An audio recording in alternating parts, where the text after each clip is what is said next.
Hi, a very good morning to everybody. Today we are in our breakfast at UMHealth. I'm Dr. Christina. I'll be your moderator for this morning session. Allow me to introduce our speaker today for the first session, Dr. Kelvin Ng. Kelvin is actually currently a lecturer and anesthesiologist at the University of Malaya.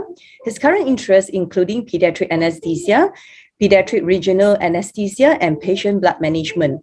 Outside of his clinical practice, Kevin is actively involved in various NGOs and looking to improve the welfare and practice of medical profession. Without further ado, I'll pass the stage to you, Kevin. Yeah, thank you very much, Christina. Just let me share my slides and then we can. Yes, so thank you, Christina, for inviting me to speak. And on top of this is a Happy World Blood Donor Day, right? So we're having a big celebration at Dataran Siti Khadijah in a while. Yeah. So everyone that was here, please to come and join the blood bank. So I've been invited to speak on one of my, I would say, pet topics, one of those things that I hold very dear to my heart. And I've titled the talk, Don't Break the Bank, right? Optimizing Perioperative Blood Management. Okay. So patient blood management, the definition was updated to about a year ago. Patient blood management is a patient-centered, systematic evidence-based approach to improve patient outcomes by managing and preserving the patient's own blood while promoting patient safety, right? And patient safety and empowerment. So it's to give the patients their choice, okay, and to respect their choice with regards to blood and blood transfusion. So blood is a precious resource. I think over the last few years, last 2 years, especially during the pandemic, we've seen this email come up quite often. Right. Correct. Yeah, kekurangan bekalan darah, cancelling of elective OT, postponement of major cases because of the lack of blood. And it's not because of the lack of trying. Blood bank tries very hard to get donors and all, but it is blood donations are given freely in Malaysia. It is something of a charity act, altruistic act. In some places, in some countries, transfusions, blood donation actually is a paid process. But, you know, these are all things that happen because of the pandemic and the issues around us. So the pandemic highlighted the importance of good PBM practices. So what can we do? So let me highlight one of the cases that I was referred to a few years ago. So Dr. Kevin, could you see my patient who has a HB of 5? So this was the referral that I got. And this is our patient. A 34-year-old gentleman, he had an MVA 5 years ago. He needed femur plating at that point in time, so it was done. However, post-op was complicated with osteomyelitis. Multiple courses of antibiotics, in and out of hospital. There was a fistula formation and ongoing pus discharge from the wound. So he had a chronic illness, chronic osteomyelitis. Because he was young and he was repeatedly advised for an AKA because they could not save the bone and the leg anymore, he refused. For the past 3 years, he's been going on, off, and he's just refused. At the last point, he finally agreed for a surgery and he was admitted for op. And when they did the pre-op blood investigation, this was his hemoglobin, 5.5. He's a very well-built gentleman, tall, 179 cm, weight about 70 kilos. Hemodynamically and all, he was comfortable, no tachycardia, no palpitations, no symptoms of anemia because this is chronic anemia. He does not have much exertion because he was moving around in a wheelchair, so still able to push himself around, so quite good. This was his blood investigations when I saw him on the 8th of July. As you can see, he was severely iron depleted, right, with a HB of 5.5. So the question now is, what would you do now? So I'm going to ask you all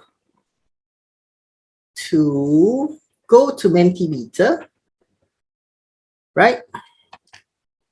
Go to Mentimeter, www.menti.com, and use the code that's above, 31287963, and key in your answers. I give you all, let's say, a minute just to check how many people are still awake. or paying attention. So can you all go to...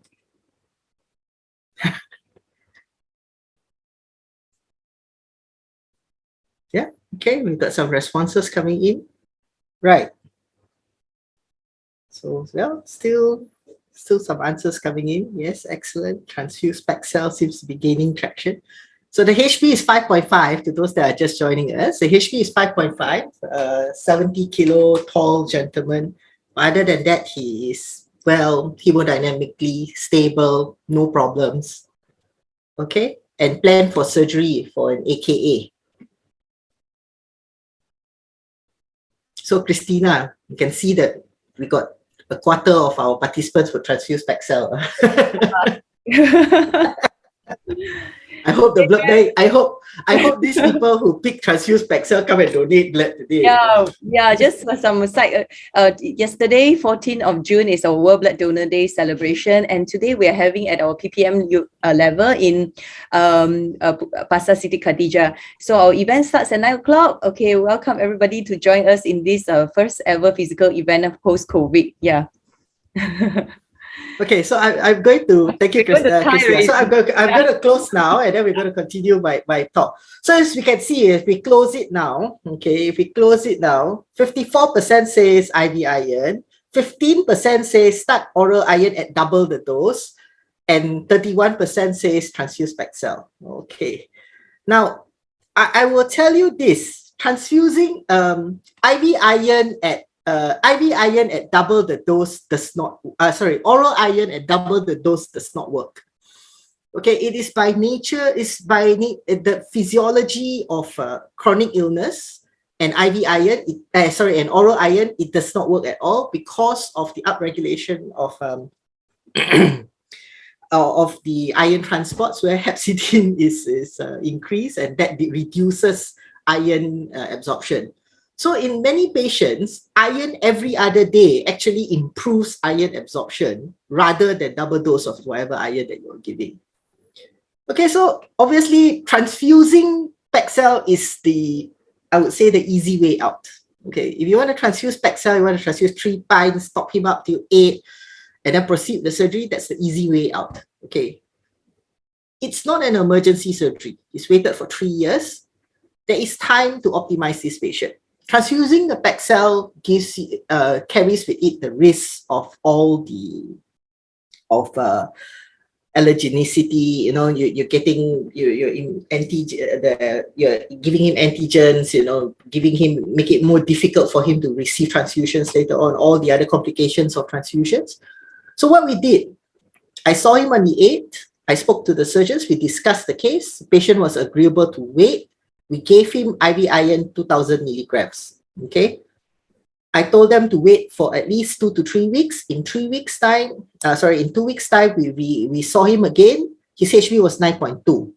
So it's not a fantastic jump, but it's a good enough jump. Okay. We would expect a 3 to 4 milligram jump in that 2 weeks, given the dose of IV iron that I've given him. This is the maximum dose that I can give at one go. And as you can see, we did not really top him up. Still, the tank is still half empty, still quite kosong. But at 9.2, we discussed and said, okay, we give him another week and see whether does it improve. It went up to 9.6. So we said, okay, come, let's go in for surgery. So we did the op on the 11th of August. We did an AKA, no tourniquet. Right? It was a low AKA, so we were considering whether to use a tourniquet or not, but then we decided no, because it caused a lot of problems, make it surgically more difficult, so we decided not to use it. IV tranexamic acid 1 gram given, infusion another 1 gram over 4 hours. He was stable throughout. Thankfully, he's a young patient. I did it under a spinal, right? We gave him human albumin 1,000 mils, Hartmann 1,000 mils, EBL about 1,000 mils. So post-op, immediately, this was his hemoglobin levels, right? Okay. I gave him another dose of IV iron, another 1,000 milligrams. 1 month later, this is what we saw. And this is very typical of our patients with chronic anemias, chronic iron deficiency anemias. If we can remove the source of their anemia, the cause of the anemia, and you replete them with intravenous iron, you will get normal results once everything has resolved. And this is seen across most of the trials that has been done, that giving IV iron actually gives you a sustained hemoglobin levels rather than PEG cell transfusion, which after 2 weeks, you will see the hemoglobin starts to drop again. Other improvements that we saw in this patient, he was less anxious. He claims he was more energetic, but it could also be because the chronic inflammation has gone. He was working on his prosthetic. He has gone back to work.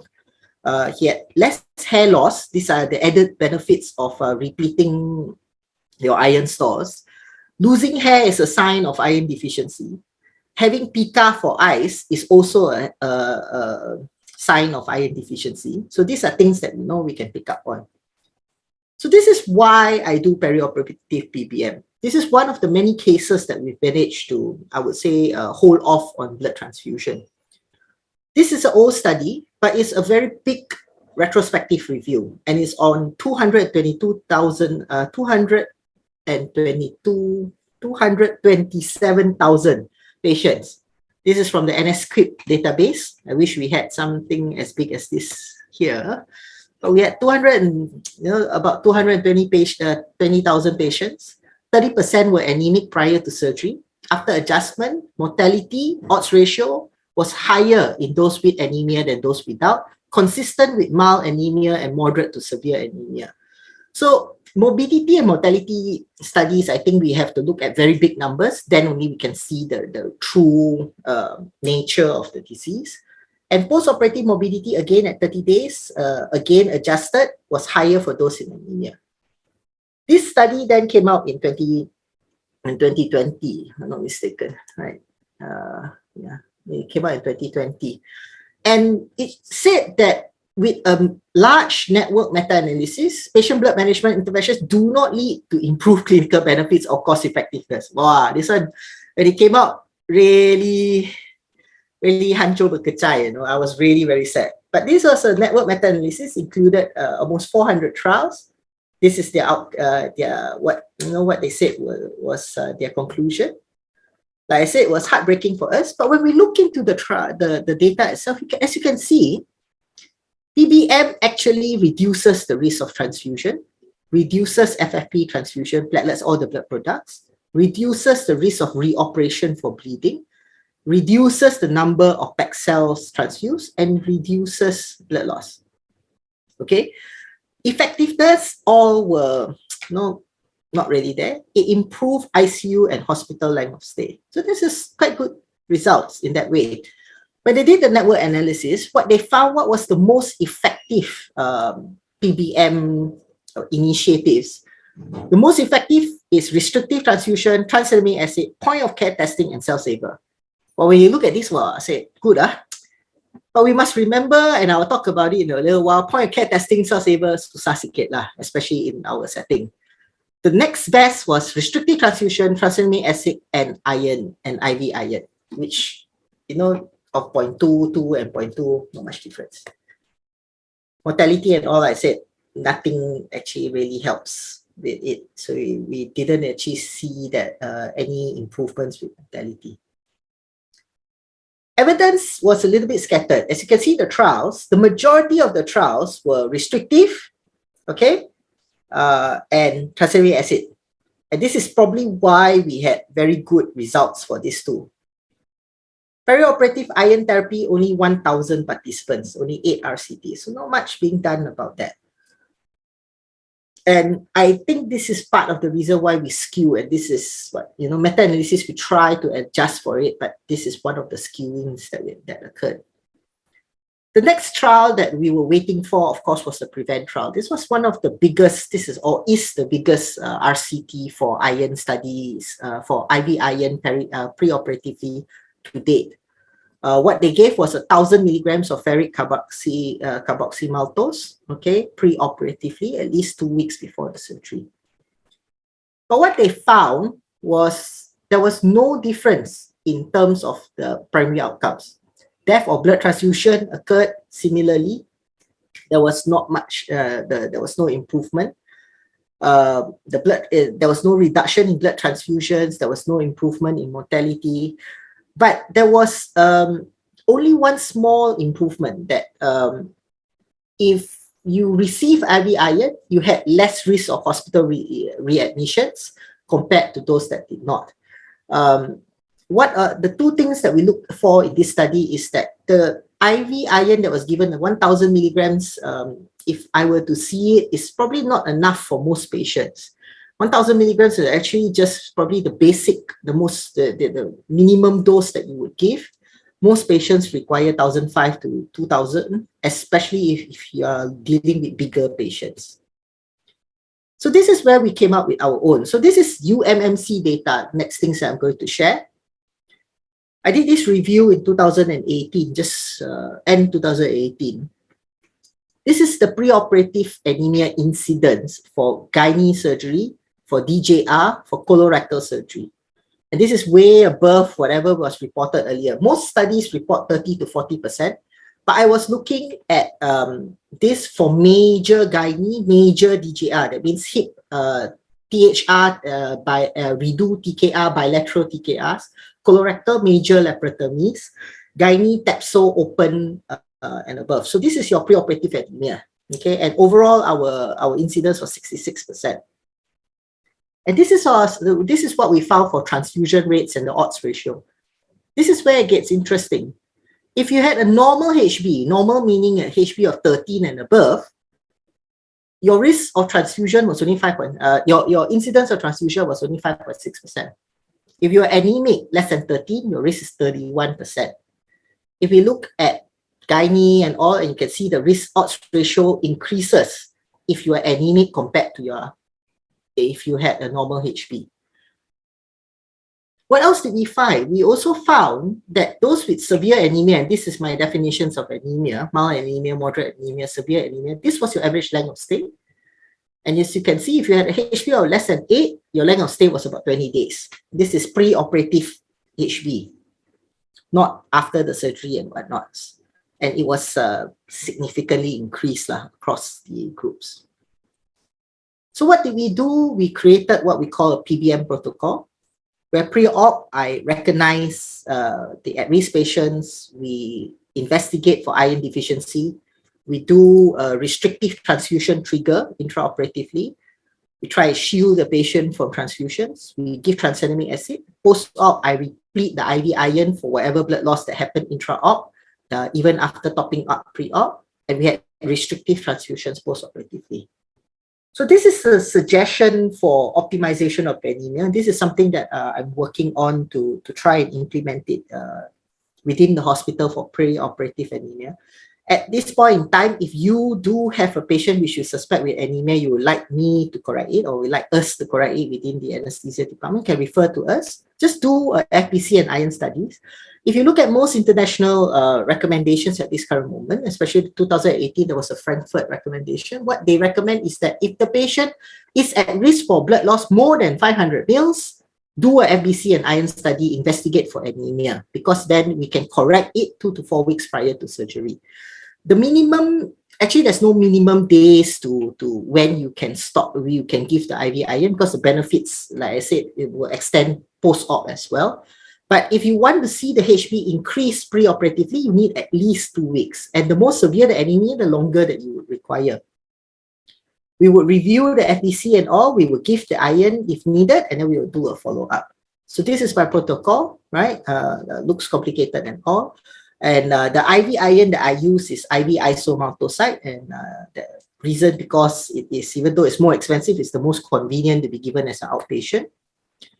Other noteworthy techniques that are useful, and I think 2 groups I would like to comment on is the spine surgery, the spine team, and the cardiac team. It's used with great success. They've reduced their transfusion rates for their scoliosis surgery, for cardiac surgery. They've reduced their transfusions with the use of cell saver, but it is expensive per patient. The cheaper one, if you use the cheaper model, is 1,000 over. Today, I'm doing a pediatric liver transplant. We are paying about 2,000 ringgit for one cell saver. And then there is some hesitation and some discussion about contaminated cases, cancer cases and all. Those who believe that we can use it, we use. Those that don't, no, that's the evidence is still a bit not so strong. Tranexamic acid is a cheap and good initiative. It should be given in all major surgeries. Most of the studies, again, the studies show that there is an increased risk of seizures in renal impairment and failure, but that if you give it at low doses, it should be fine. Point of care testing and autologous storage. Again, point of care testing, we do have ROTEM here in UM. We are doing it for some of our cases. Cardiac, liver, we are doing. Some trauma cases we are doing, but it's expensive. Per test is, if I'm not mistaken, 400 ringgit. Sorry, it's not 200, it's 400 ringgit per test. The machine costs us 100K. We got a kind donor to donate the machine for liver transplant. But we are using the tests for those with high risk of bleeding. What it is good for, it allows for targeted correction of coagulopathy. So it's actually very useful if you have massively bleeding patients. And rather than calling for DIVC and transfusing the patient, things that the patient does not need, you're targeting to what the patient requires. The thing about ROTEM tag and all, it will always show you, most of the time in bleeding patients from our experience, is fibrinogen is the #1 factor that is low, and that is something that cryoprecipitate is used in quite large amounts. Autologous storage is less popular because there's possible wastage and there are concerns about safety if you are storing it and it's not properly checked and all. And of course, you induce anemia in your patients, which again, carries risk. What are the alternatives to blood and blood products? Prothrombin concentrate for fresh frozen plasma. At this moment, the only thing that it is licensed for here is reversal of warfarin overdose. But of course, on our side, we have been using it for cardiac surgery, for hepatic surgery, for transplants, using it at lower doses than what we do for warfarin overdose. It is expensive in a way, but if you compare it to what fresh frozen plasma, the cost of harvesting and keeping it and all, prothrombin complex probably is, I would say, equal cost lah. It's just that it's less popular at the moment. Cryoprecipitate, the alternative is fibrinogen concentrate, which we do not have at this current moment, not yet in Malaysia. We are bringing in some for trial. It's a replacement of fibrinogen. The reason being is, as I mentioned, there are no fibrinogen stores. As such, in massive bleeding, fibrinogen is the first factor to reduce drastically. So what's the advantage of using alternatives if you want to consider using alternatives? Patient with volume issues, meaning that you want to volume restrict some patients or you can't afford to give large doses of FFP, prothrombin concentrate is an option. It's less antigenicity, reduced risk of infection transmissions, it's better storage, easier to store. So the take-home message: blood is precious and a limited resource. Judicious use of blood saves lives. I won't say no blood transfusion saves lives. No, blood transfusion does save life, especially in trauma patients when there's little time for us to wait. But we should not be flooding our patients with a lot of blood and blood products. We should not be ordering DIVC and just randomly giving DIVC regimes, which is so out of date. We should be careful with every pint of transfusion that we give. We should use all effort to optimize anemia preoperatively for elective patients to ensure our best outcomes. So this is part of our awareness, to create awareness. Now we need the surgeons and anesthetists and everybody that's involved to be vigilant and to work together, like the case that I highlighted. Perioperative PBM is more than just intravenous iron therapy. And this is what we saw with the PREVENT trial. It's not just IV iron that is important. We need restrictive transfusions. We need everybody to be on board, to think carefully, to consider whether is IV iron really needed. Tranexamic acid should be given to all patients with major surgery. We should consider a self-saver if possible, if we can afford it, if it's available. Point of care testing should be done to guide product replacement if you are having massive transfusions. So for the future, this is part of the aims. Zero or as close to zero transfusions for elective surgery. 5% for transfusion as a transfusion rate is an excellent target. We have the tools and the knowledge to proceed. I do not know whether we have the will to implement or not, and I really hope that we will have so. So all big changes starts with small steps, right? I always like to look at infection control as an example and hope that one day patient blood management we can emulate infection control. Okay, so thank you very much. I see there are some questions there. I'll just take a look. Yeah. Thank you so much, Kelvin, for sharing your cases and also the very interesting talk.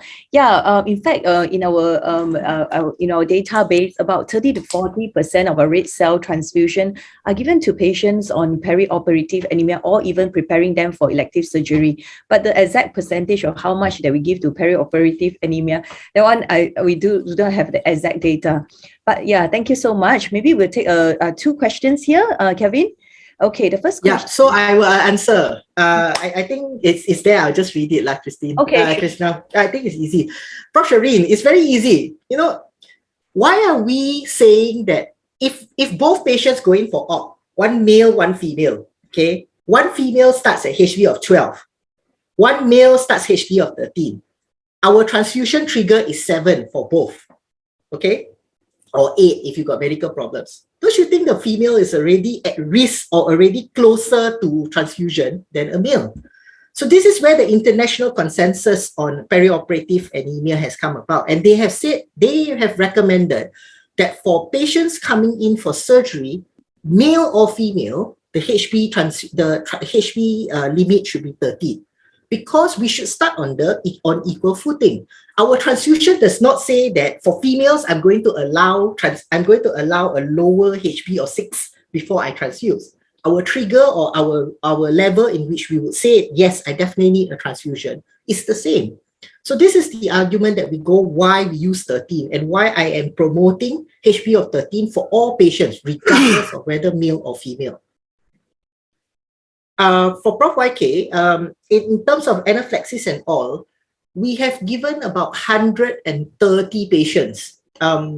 Yes, there's obviously a risk of transfusion reactions and all, and that's why you have to choose the type of IV iron you use. You have to see what you're familiar with. And the actual transfusion, the actual reaction rate or anaphylactic rate is actually very, very low. We've given 120 patients. We've only had one urticaria that occurred one day after the transfusion at home that resolved on its own, and only one, I would say, exaggerated fishbane response or quite bad hypotension that occurred in our transfusion day. Most of the severe reactions and anaphylaxis and all occur immediately after transfusion, after infusion of IV iron. And we have a protocol that's already in place that we observe our patients and what to do and all, and a checklist before they're allowed for discharge. So I hope that answers both the questions.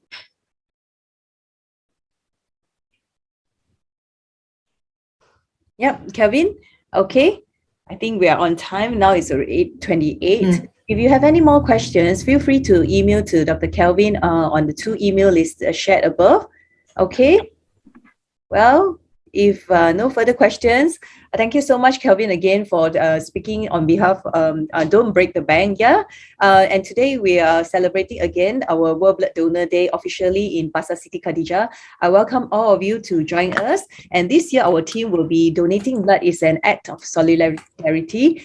Join the effort and save blood. Thank you very much. To you. Okay. Assalamualaikum and good morning. Hello everyone.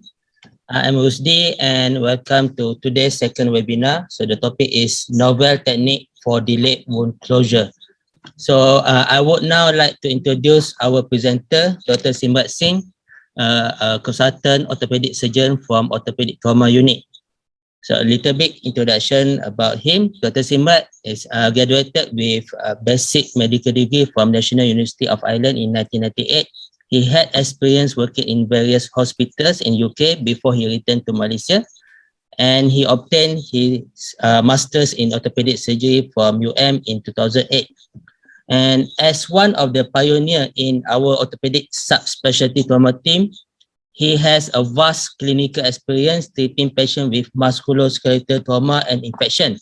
So when talking about trauma and infection, there are definitely a lot of wounds involved.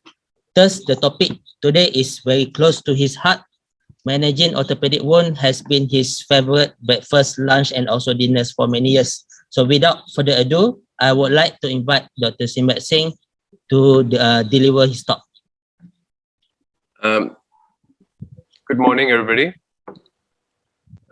So the subject that the title that you guys got was a novel technique, but since I'm quite possessive, I'm going to call this my technique for delayed wound closure.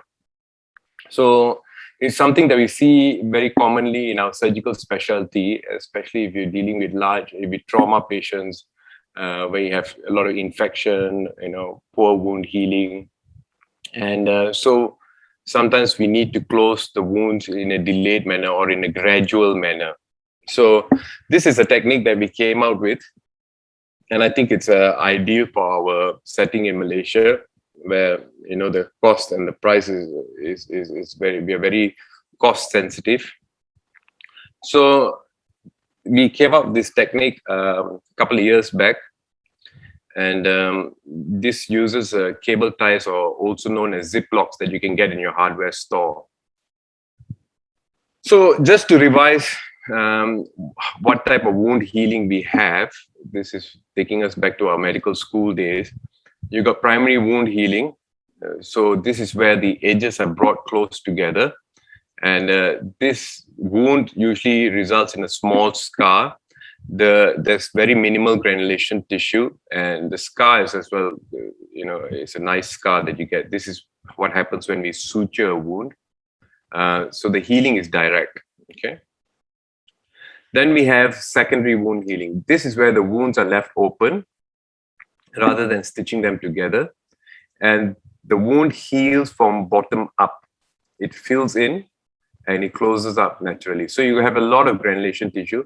The scar is usually bigger. And then we have tertiary intention wound healing. This is where this technique falls in mostly. This is where we intentionally delay the closing of a wound. So we leave the wound open because there could be an infection in there. We want to allow the wound to drain. We want to sort of directly inspect the wound to see if there's any collection forming. We want the collection to drain out. Where there's excessive amount of inflammation and the wound condition and the surrounding tissue is not healthy for direct closure, or where it is too tight at the moment because it's too swollen and too edematous to close. Okay? So in this type of wounds, the wound is either closed later or it can be closed gradually, right? Once the conditions are better. We also sometimes involve our plastic colleagues to come in to help us close this type of wounds if they're very, very large. So where does this technique fall in? It falls mostly with the healing with tertiary intention, right? So we use gradual wound closure. We also sometimes don't completely close it. So you got also secondary intention wound healing. And then, like I said before, we get it as to the smallest level we can, and if we can't completely close the wound, then we will have to call our plastic colleagues in, and then they might need to do a flap or a free flap or something like that for larger defects. So these are the indications, like I mentioned before, when we want to have gradual wound closure. So when we have contaminated wounds, we know the wound is not very clean. When the wound has a high infection risk, for example, if we're doing a patient with necrotizing fasciitis or an acute infection where we do an AKA, we want to leave the wound open because we know that the wound, we want to have a direct view of the wound to see if there's any infection accumulating, right? We want to allow any abscess or any fluid collection there to drain out. When the wound is too tight to close at the moment. And also something we call vacuum assisted closure. This is where we apply a sponge over the wound, and then we apply alternating negative pressure upon the wound. Now the negative pressure upon the wound increases the blood flow to that wound. It also has a mechanical effect upon the fibroblasts. It stimulates wound healing. Okay.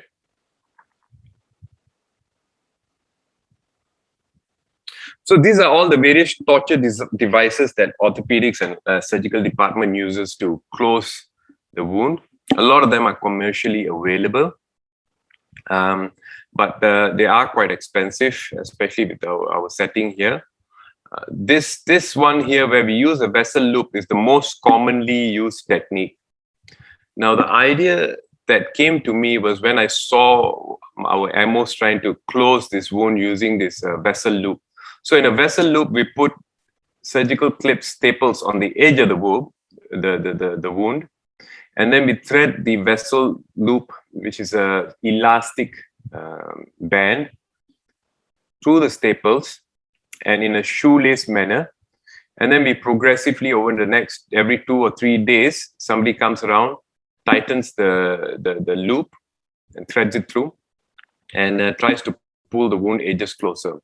Now with this, you can only put so much tension because the vessel loop is not very strong. And also you can see that the skin edges are being held by just a simple staple like this. And sometimes the staple can cut through the wound. It's very cumbersome to do, all right, because you have to thread. It doesn't flow through the loops very well, so you have to thread it through properly. So this technique is why we came up with this alternative technique, just using simple things.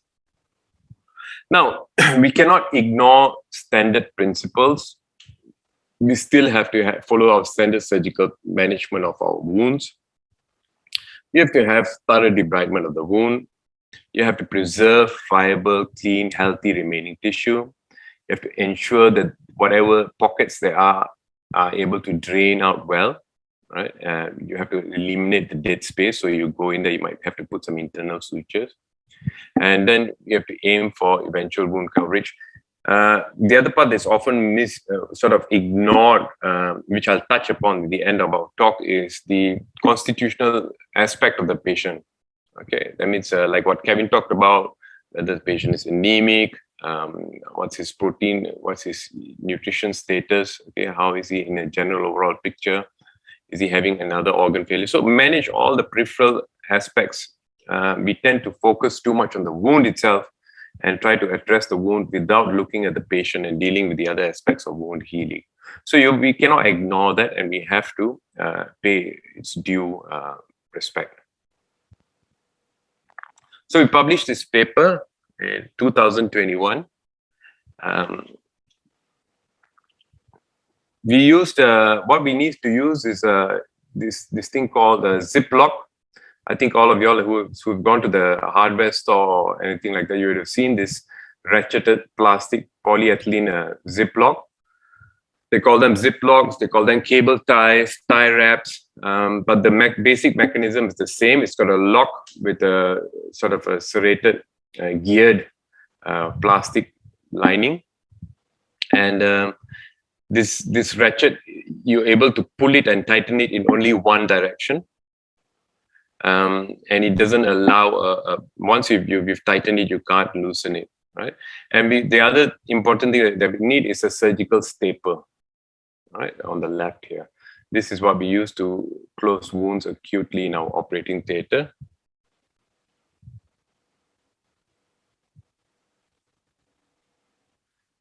So after we've done our debridement of all the infected wound or drained the abscess, we give some, this can be done on the bedside, we give some local anesthesia around the wound, and we aim at about 1 centimeter from the edge of the wound. You can increase this distance if you think that the edge of the wound is not very healthy, so you can go further away from the edge of the wound if you need to. Now the cable ties or the tie wraps, or the other one is Ziplocs, we can sterilize them in the operating theater. So we send them to the OT to be sterilized with ethylene oxide, and then they are pre-packed in a sterile container for us. Then we apply the surgical staples in parallel to the edges of the wound, 1 centimeter apart, 1 centimeter from the edge. You can change this as you see fit. Okay, sometimes we put them further apart if you want to put a vacuum dressing on top of this as we pull the wounds close. So then we thread the cable tie through the staples, right? We tunnel it underneath the staple, perpendicular to the wound. and then the tail end of the cable tie is connected to another cable tie and trimmed. So we cut the lock from another cable tie, and then we thread it like a stopper on the other end of the cable tie. So the wound will be approximated as closely as possible with least tension as possible. And then we do about 1 to 3 clicks daily. 1 to 3 clicks gives us about 2 millimeters of closure every day. All right. So we can pull the wound together 1 to 2 millimeters every day. So this is just an example of what we do. So we've put the staples in parallel to the wound edges, right? This one in this picture is a bit close to the wound edge. You might want to put it a bit further apart. And then we thread, these are 2 millimeter cable ties. We thread the cable tie underneath the staples, right? Then what we do is we'll cut off the lock from another cable tie and thread it upon the tail end of this cable tie and gradually close it.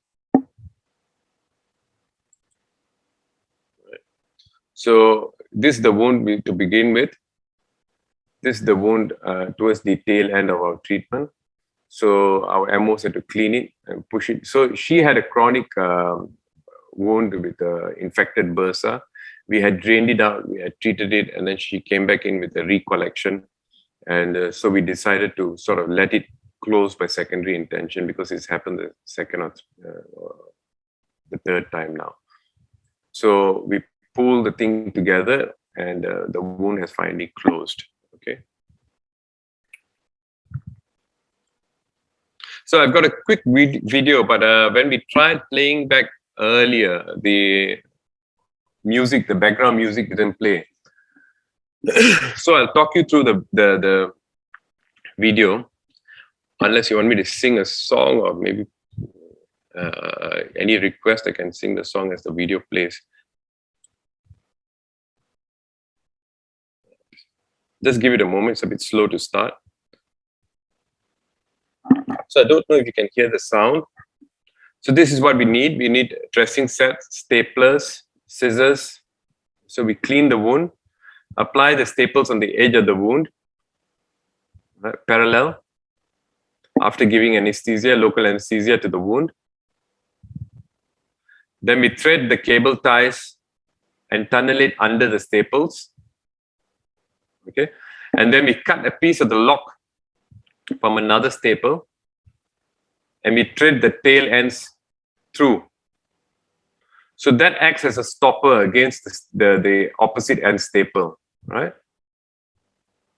Okay, so this is what we get. So if we want to put a vacuum dressing over this, we spread them apart more so that there's a larger gap, and then we can apply a gauze or a sponge with a vacuum assisted closure over this wound. So this was it was done by my fantastic MO. He's very good with all. You can follow him on Instagram, Dr. William Ching Hui. So in the paper, just a summary of what we found. Mean closure time for the wounds, we had about 10 patients, was about 9 days. We had one complication where the patient had a reaccumulation of pus.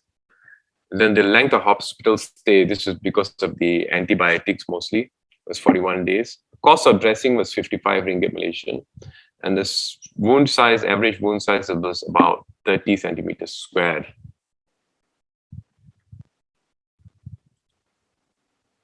So why use this? Why not use our old technique or the vessel loop or any other technique, right? It's inelastic and strong. So if anyone has messed around with the vessel loop, they realize that the vessel loop is not very strong, right? And the anchoring of the staple on the edge cuts out, right? If you use sutures as well, the sutures can cut through the skin, right? Through the edge of the skin. So because we're putting this parallel, it has a stronger grip on the skin, on the healthy part of the skin. It's very user-friendly. It's easily adjustable. So the MO doesn't have to fuff around with a loop or a shoelace. He comes about and he just simply clicks it 2 or 3 times. You can give him instructions on how many clicks you want him to do. Okay. It's cheap. 7 ringgit and 90 cents for 100 pieces. You can buy it anywhere, hardware store. In fact, the major cost of this was the sterilization with the ethylene dioxide solution. So you have a lot of these commercially available dressings, but they're quite expensive. Easy application, anybody can do it. Or you can just train your houseman or anybody in the ward, to even the nurses, to do this for you. You don't need to undermine your skin to achieve closure. And this is one of my favorite parts. You can spacing out and you can apply your vacuum assisted closure dressing over it. Okay.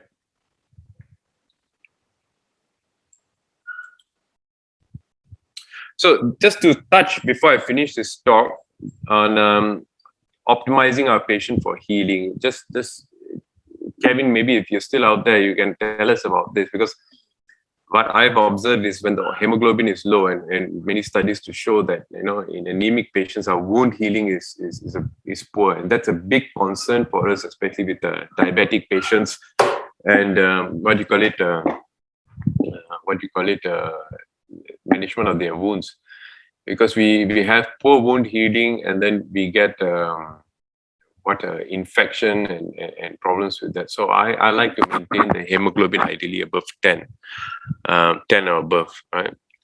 The other thing is the albumin. So the albumin gives us an indication of the patient's nutrition as well. If the albumin is low, the wound is going to be edematous.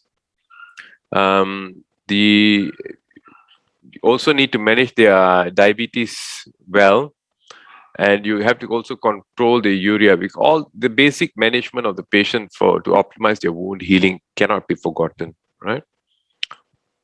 So I love this aspect. This is something I'm very interested in, the nutritional aspect of optimizing our patient and getting their wounds to heal. So have a low threshold to engage nutritionists and your dietitian, get them on board. The patients with large wounds have a high caloric requirement. I like to give them protein if there's no contraindication. You've got all your BCAAs, your branch chain amino acids, proline, leucine, arginine. These are all required for the collagen and they optimize wound healing.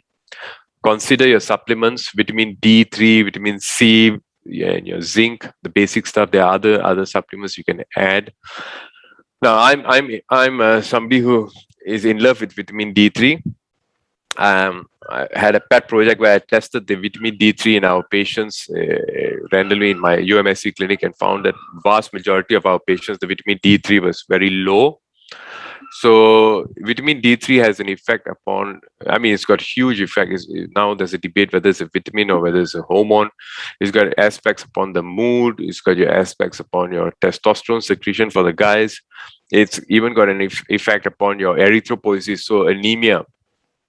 Okay, so it's something that is easily managed, and so we like to put our patients on vitamin D3.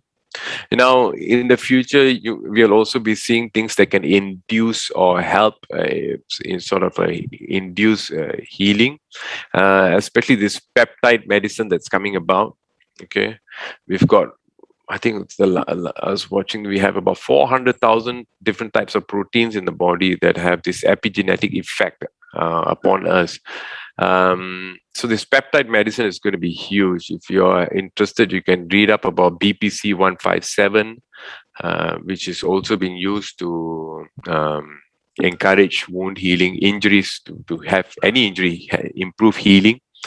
I think there's thymosin, beta. There are a lot of these peptide medicine treatments coming about that probably our future generation of doctors will be using to help heal patients. Okay.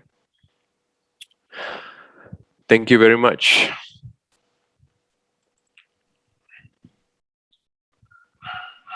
Thank you, Dr. Simmrat. So we have one question here from Prof. Tengku Sarah. So asking, is it difficult to continue debridement when closing with the ziplock in the way?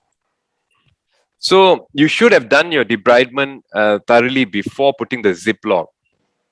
Because once you put your ziplock, it can be a bit cumbersome to go in between. The whole idea of the delayed wound closure is that we want to have a visual inspection of the wound So at any point, if you think that the wound is not healing or it needs a secondary debridement, you're probably better off taking them to the OT and doing a thorough debridement and then reapplying this. But you do have the option of spacing the Ziplocs, space them apart if you sort of foresee that you'll need to do some debridement along with it. I've also toyed with the idea of using maggots while I use this Ziplocs in some patients, diabetic patients, but I'm a bit hesitant yet to give it a go. But with vacuum dressing, yeah, we tend to put them a bit further apart. We apply the vacuum on the dressing and then we gradually pull the tissues close. Thank you. So any other questions? And yeah, guys can type the question at the Q&A box if you have any question. Okay, I have one question to Dr. Simmrat. I wonder we are in the same team. How long we can leave the Ziploc there? Is there any time limit? That's a very good question, Rusdi. As you know, we've done it for about 3 weeks on our patients. 3 to 4 weeks. So if we look at the guidelines for negative pressure dressing, so they advise us not to leave the negative pressure dressing for more than 3 weeks. The reason being you can get antibiotic resistance forming at the low antibiotic threshold between the wound and the dressing, right? So between the sponge and the wound, in that area, the threshold of your antibiotic is at a low level. So the bacteria there theoretically can adapt and form resistance to the antibiotic. So yeah, I would say I would follow that 2 to 3 weeks, probably is the same guideline I would follow with the Ziplocs. But it's a different type of surface. It's not like your sponge where you have a surface that's easier for bacteria to adhere to. If you look at a Ziploc, it's a very smooth surface. So I presume you might be able to get away with a longer period with your Ziplocs. I see. Okay, any other question?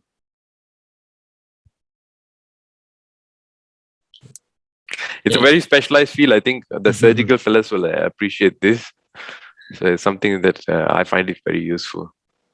Maybe for the benefit of doubt for the others, is it possible to do it at bedside? Yeah, so we do this usually on the bedside aspect. You can do it in operating theatre after you've done a debridement, but so far we've done it on bedside. So you can train your houseman to do it. You can get your nurses to do it even. It's very easy to apply. And the best part is it's cheap lah. It's murah. Okay. All right. No more question. Okay, I got one more open question. Okay. One question from Peter Chu. How to prevent leaking from vacuum assisted dressing when it is applied on this cable tie wound closure? So what I like to use is the IOBAN. So when I use I know there are commercially available sponges and whatnot and sealings. So I like to put a oversized IOBAN over the wound. I think the IOBAN sticks very well. So far, we've not had any leaking issues because you cut the tail end, right? You don't leave it too long. So the tail end, you want to cut that off so that might interfere, might create a channel where you have leaking. But so far we haven't had that issue. We just put an oversized IOBAN over the sponge or whatever dressing we're using. Okay. Well, if there's no more question, I think we can end our session. So I would like to thank everyone for joining us. Please don't forget to fill up the CPD form in the chat box. Okay. Okay. Have a good day, everyone. Thanks. Thank you. Okay, thank you, Dr. Simmrat. Thanks.